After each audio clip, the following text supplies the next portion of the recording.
Alright lads and lasses, and everyone else in between, I'm back with the Pokemon Ultramoon Hardcore Nuzlocke.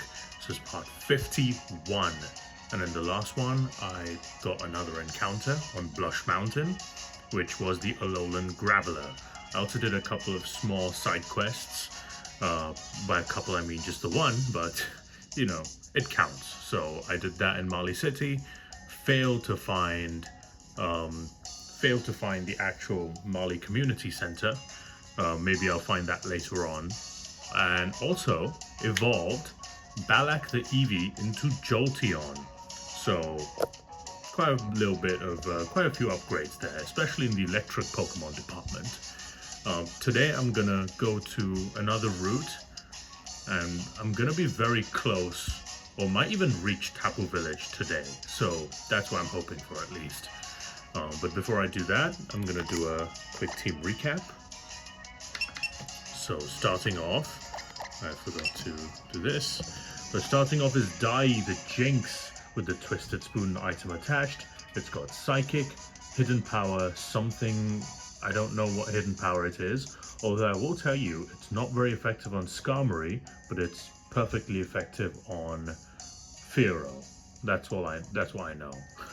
It's got Reflect and Powder Snow as well with the Oblivious ability. Following that is Elba, the Staryu with the Citrus Berry item attached, almost at level 33, has Brine, Recover, Hidden Power, Ground, and Psychic. Sassy nature as well.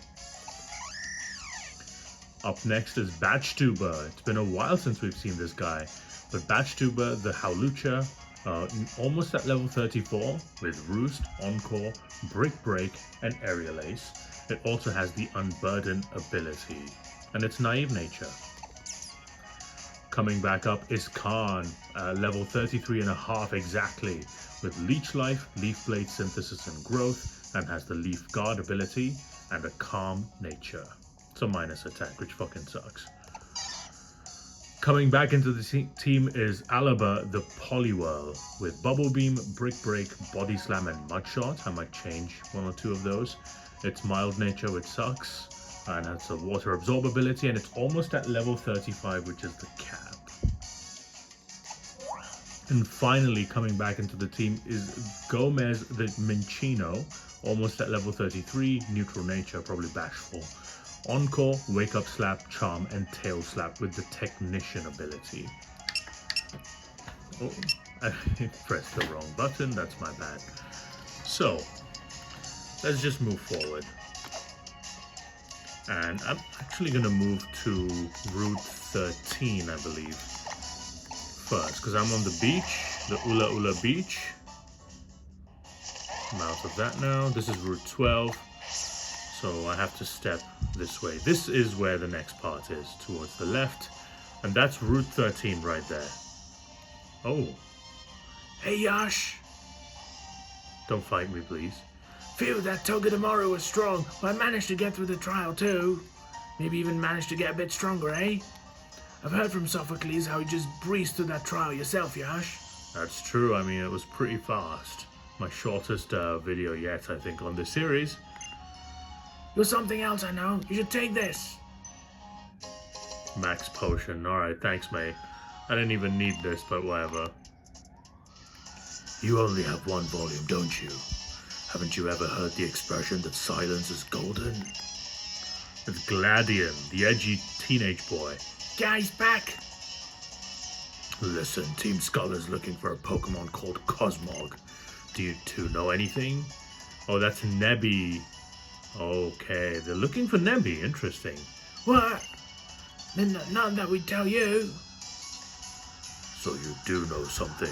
Sorry about the background noise. Look, Cosmog isn't even a strong Pokemon, but it has the potential to summon Pokemon so terrifyingly strong that you don't even know.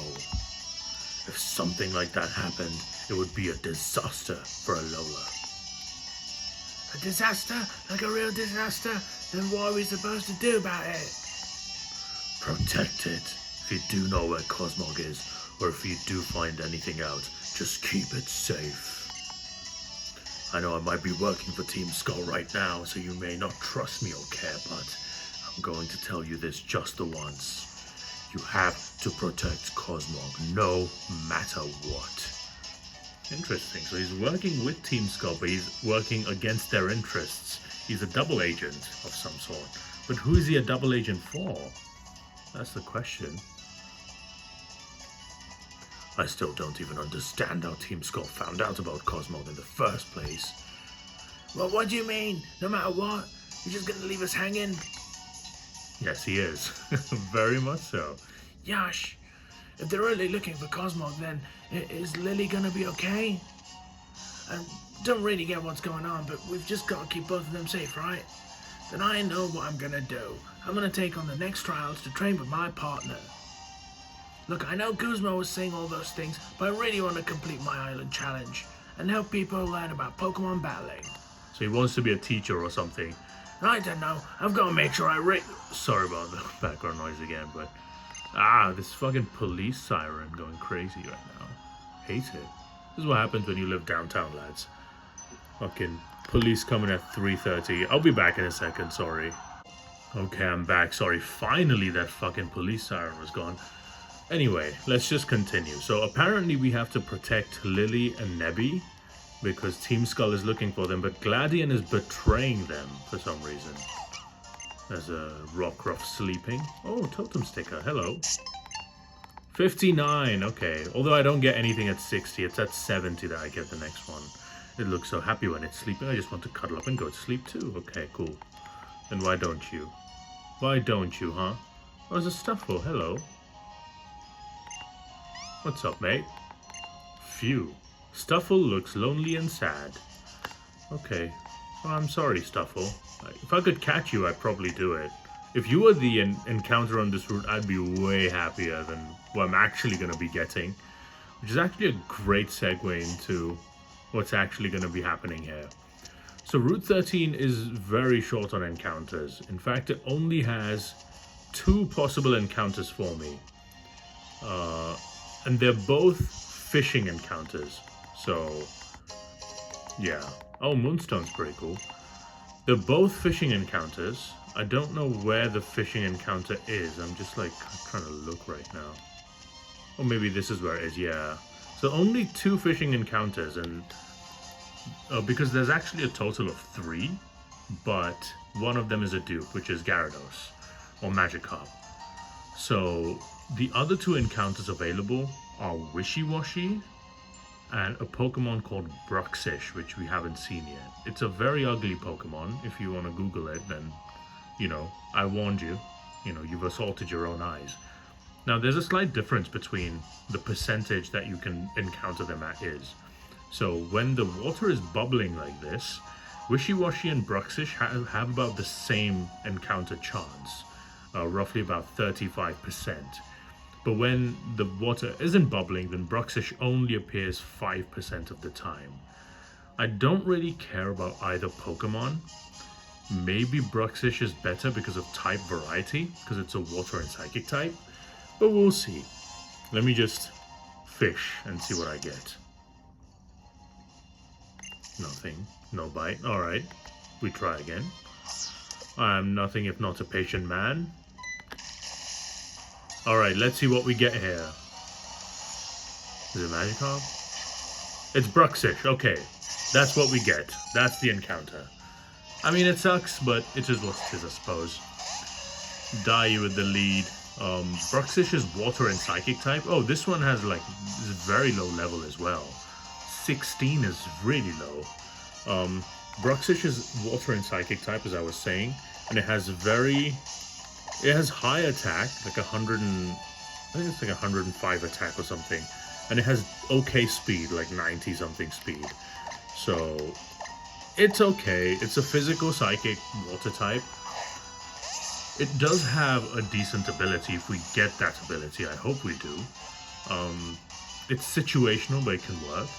But anyway, we get the Bruxish. That's what we wanted, the encounter on this route. So that we've done that now. If anything, you know, it just blocks out another encounter for us later down the road. So yeah. Look how ugly that thing is. Jesus Christ, why did they make this? That's the stuff of nightmares. Alright, let me show you the Pokedex entry. Bruxish, the Gnash Teeth Pokemon. Gnash is the Gnash Teeth Pokemon. Water and Psychic type, 2 foot 11, and weighing in at 41.9 pounds. Its skin is thick enough to fend off Marini spikes. With its robust teeth, Bruxish crunches up the spikes and eats them. My god, that's a tongue twister. Bruxish spikes crunches. So annoying. Anyway, I'm gonna go and give it a nickname, so I'm gonna whip out the wheel, and I'll be back in a second when I do that. So yeah, hang on for that. Okay, the picker wheel's out, everyone, and I'm gonna name Bruxish the encounter I got on Route 13. I'm not very excited about it, so I feel kind of bad for whoever gets this Pokemon. I'm so sorry if you do. I'm very, very apologetic here. To Arturo Vidal, it seems. Arturo Vidal, I think the only Chilean player that's ever played for Bayern Munich. He actually played for Bayer Leverkusen before us. He's played for Juventus as well, and Barcelona after us, in which he got destroyed 8-2. Vidal was, in his day, in his prime, was one of the best box-to-box midfielders in the world. He was tireless. He would run box-to-box constantly. He had great tackling. He was very sturdy as well, and he was part of Bayern's central defensive midfield. And he had very good ability and passing range. He was kind of an all-round player. He had everything that you would want in a football player. He had good shooting, good tackling, good defensive presence, very gritty, and just oodles of stamina. He could run for days. He played for us in like the mid-2010s, and then he left for Barcelona in the late 2010s as well. Playing for us, he played, you know, he was kind of a, I wouldn't say bit part player. He was still in the starting 11, but he wasn't like the main defensive midfielder, and he was replaced later on. But yeah, I'm a little bit cross with him because when he did move to Barcelona and we faced them in the Champions League semi-final in 2020, the year we actually won the Champions League, he said that Barcelona was the best team and Bayern Munich was not going to be able to stand up to them. And what happened next was an 8-2 demolition of Barcelona at the hands of Bayern Munich, where Vidal started the game. So, you know, that's what you get, mate. Don't talk shit, you know. But I still like him for the service he did provide us in when he was with us. So yeah, I'm gonna name the Bruxish as Vidal, and I'll be back when I do that. All right, it's been named as Vidal, the Bruxish, I mean. So I'm just gonna check its summary to show you what it's all about. It is impish nature, similar to Noya, plus defense minus special attack. That's pretty decent. I'm not gonna care about that too much. And let's see what he has. So Vidal has Water Gun, Astonish, Confusion, and Bite. And it also has the Strong Jaw ability, which is one of the 2 abilities it gets. The second ability is called Dazzling, which prevents priority moves against Vidal. It's situational. I think Strong Jaw is a better ability because Vidal actually learns a lot of biting type moves. So actually it will get quite a bit of boost from this, which I'm very happy about. So yeah, that's pretty cool. I'll take it. I mean, Bruxish in of itself is pretty poor, but you know, it's okay. We make do with what we have. We make chicken salad out of chicken shit sometimes. Let's send this to the box. To the box! And that's my encounter for Route 13. Okay. Also, I'm going to come back here and do some more fishing later on, because this is one of the only spots in all of Alola where in bubbling spots you can actually find the King's Rock item. So I'm going to be trying to get that, because that's a pretty cool item to have. Flinch is... Oh, I'll do it right now, actually. Why not? If there's a bubbling spot, I might as well try, right? Nothing's biting. It says the wanker. Come on, wanker, bite. Give me a king's rock, you wanker. Come on, twat. Oh, fuck off. Come on. You know you want to give me a nice, juicy king's rock. Why not? Why is nothing biting? Maybe Bruxish was the only thing that was biting. I got an item. There we go, king's rock, first time. Let's go.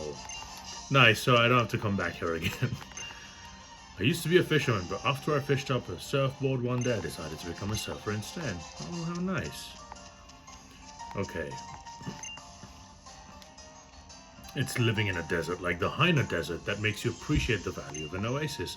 And it's the weaknesses of different types of Pokemon that really make you appreciate different Pokemon. Maybe that's the lesson to be learned here with God and giving me all these Pokemon. But this is where the desert is. That Haina Desert. Greetings, trial goer. I'm afraid this is the captain's barricade. Only those who pass the ghost-type trial can come through here. Okay. So, I guess, you know, this area is going to be closed, so there's an encounter in there, but I'm not going to be able to get that until I complete the trial. So I'll just do some exploration instead. Oh, look at this guy. Look at this guy. Desert is like a different place every day because the winds are always moving the sand, and somewhere in that confusing mess lie the ruins of abundance. Maybe Tapu Bulu just wants to be alone. So yes, the Tapu, out of the 4 Tapus, the legendary Pokemon, one of them lives in that desert. So yeah. But what the hell you think you're doing, huh? Did someone say you could come in here? No, not that I'm doing anything in here. I've done nothing. You want to scrap? Let's fight, bitch. I can box. What? No, I ain't got time for you. I'll just beat you silly anyway. Not worth it. So I will just leave you with this. You use it to train up and come back when you're worth my time. Taunt. Okay, that's what he has. Taunt is not gonna be useful for me, I don't think. Okay, well, that's fine. What about you, old man? Haina, yeah, okay, fine. 2143. That's the answer to Haina Desert. I don't know what the fuck that means, but apparently that's what it is. I think that's all there is to Tapu, sorry, not Tapu Village, to this route. Oh no, there's this woman. You got a problem, short stack? I can't stand guard even when I'm squatting. A Team Skull member. Fuck. 60, let's go. But obviously no totem Pokemon yet. Oh hello, another Team Skull member. Team Skull was born out of this old group that once formed around one of the old kahunas. That whole thing fell apart after they got smacked down by the wrath of the Tapu. Oh, interesting lore right there. You can't know will get named a kahuna or not younger until they're chosen. Even humans sometimes have to live at the whim of some capricious Pokemon. That's my old lady voice. But I'd probably make the same for an old man too. I'm not very talented when it comes to voice acting. So yeah. So that's all there is to Route 13. It's pretty piss poor in terms of content, but it furthers the story a little bit and gets us an encounter. So now we're in Tapu Village. This is where the trial's gonna be apparently. What's this? Tapu Village. The village was named that because the Tapu appeared here to protect Mount Lanakila, which reaches up so close to both the sun and moon. But all that's left of it now is the name. Interesting. Oh, there's Hau. Oh, fuck off, Hau. Phew, look, Yash. Seems like we're almost to the top of the 8th house. Almost to the 8th house, where the captain is supposed to be, huh? So that way lies Mount Lanakila, huh? I guess they're really making a Pokemon League up there in a pig. It's a very impractical place to put a Pokemon League, but, you know, after seeing N's castle pop out in Pokemon Black and White, like, nothing surprises me anymore. The professor told me that the Pokemon Leagues in other regions have crazy strong trainers in them, and they're called the Elite Four. The Elite Four in our island kahunas, I wonder which ones are stronger. Probably the Elite Four. I mean, I've beaten 2 kahunas already, and I'm not even properly leveled up, so yeah. I'm pretty sure my Gramps is the strongest buck. I can't wait to find out for sure. Ugh. I guess he likes his family. Oh! Hey, Alola. And Alola to you, Yash and Hau. Where's their music gone? The creepy music they had. Oh, there it is. So, this is Tapu Village. We must learn all that we can about this place. It seems there are many stories in its past, but once long ago, the Blinding One battled against the Tapu in this spot. Interesting. The Blinding One. They keep talking about the Blinding One, but who's the Blinding One? Anyway, it's thought the power that came pouring out of the Ultra Wormhole at that time may be the source of Z-Move's power.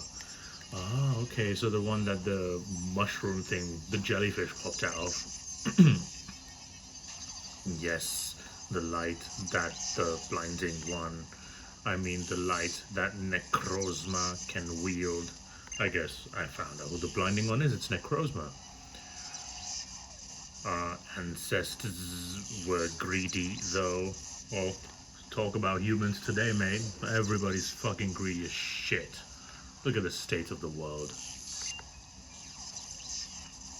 They sought to control all of Necrozma's light. They hurt Necrozma. They left it incomplete, and in such a state it went mad with fury. And so our light was stolen by Necrozma. It bit the hand that fed them, and so it just took it. Our world is at peace now thanks to the Megalo Tower, which keeps the Blinding One contained. But we believe the tower is reaching its limit, and the Blinding One, Necrozma, hungers for light. Interesting. The Blinding One may run wild in its fury, but it did also give us light once. So we would like to help restore the Blinding One to its true form. But we do not have the slightest idea of how we can do that. I feel like that's not a good idea to do. Why would you restore it to its previous glory? Because then it can just destroy you. You're giving it the tools. It's like AI, you know, you give AI all the tools it needs to destroy you. And then you end up in a fucking Terminator situation. People are idiots. If you learn anything that you think might help, will you share it with us? After all, you are far more familiar with the Z-moves than we are. Okay, interesting. So there's a lot of story elements that are going on right now, especially with the Ultra Recon squad trying to restore the Blinding One, Ultra Necrozma, who took away the light from them after they took too much from it. And then they've like bound it to a tower, but don't you think it will want vengeance once you restore it to its full power, to its full potential? Why are you so, I guess, trusting of its so-called benevolent nature? Maybe it doesn't have one. You know, I don't know. It doesn't seem like a good idea to me. But anyway, I don't really get what that was all about. You are an idiot, Hau, so it makes sense. It seems like those Ultra Recon squad people are in a pretty hopeless spot, huh? To be fair, that's a pretty good. He summarized it pretty well. I just wish everybody could be happy and find something to smile about, even that Necrozma. Right, Yash? Yeah, I guess, you know, you don't want to be bound forever. That's fair, that's slavery. Sorry, I'm also drinking tea on the side, so if I don't speak for a while, it's because of that. Okay, so it's time to heal. Now I'm in the Tapu village. This is where the trial is gonna be. But I don't know if I should go for it right now. You know what I'm going to do though? Who are you? Hey, do you have Phantom? Trade it for my Phantom if you have. I have a Phantom! You must be wondering why I want to trade the same species of Pokemon. I want to see if the rumor about it is true. Oh yeah, because it can evolve into Trevenant, but I think that's cheating because technically that's a new Pokemon. No, I can't do that. I can't do that. Because it's a new Pokemon and it will count towards, I think, the... Yeah, it's a dupe's clause. It can't work. It can't work. Maybe I don't know. Maybe it does work. I don't know. I'm just not gonna do it because I want different Pokemon from the Tapu village. Do you ever visit Yes, I know Pokepelago. I use it all the time. Oh, Colress, he was bragging to me about how his wearables are cooled with water so they stay comfortable. Oh, he was trying to hit on you. Damn, Colress was spitting game on this girl. But she just didn't understand. Few professors in the Alola region. Maybe it has something to do with the nice calm climate we have here. That's possible. I'm just yapping now. I think this guy's a trainer. If he is the trainer I think he is, I need to prepare for him because he has a very strong team. Like very, very strong team for my team. So I'm actually gonna quickly do that. If he is the trainer I think he is, because he has level 36 Pokemon. There is a trainer, according to Bulbapedia, that has 3 level 36 Pokemon. So you gotta be careful what you're getting into. I don't know what to do here though. Who's a good Pokemon to deal with? I guess Frings is pretty good. I'm kind of hinting to you guys what this Pokemon... Always pick Kufor. Always pick Kufor. Kufor is the man. Always pick Kufor. You could also get Lucio here. Maybe that works, but maybe not. I'm going to put Sane on the team. Defensive. Put defense on the team. And I'm going to, you know what? I'm going to fucking put Beckenbauer on the team. Go fuck yourselves. Beckenbauer is the fucking god. And also it's at level 34, so I have a level left to give it. So I'm just gonna put some items like the citrus berry. Give to Badgetuber. Fuck it. Badgetuber has citrus now. Okay. I hope I haven't fucked this up. Actually, I'm gonna lead with Frings here. I'm kind of going slightly blind. Not fully blind, because I know his team. I just don't know all the moves and stuff, but let me try. I see. You have 173 battles against other trainers. Oh, and you take advantage of Pokemon's abilities in battle too. Now then, I wonder if you can seize victory even from me. You know what? I'm gonna go in Theory Craft for this guy. I'm so scared of losing Pokemon right now after all the mistakes I've made. I'll be back once I've figured out what this guy's gonna do. So yeah, hang on, please.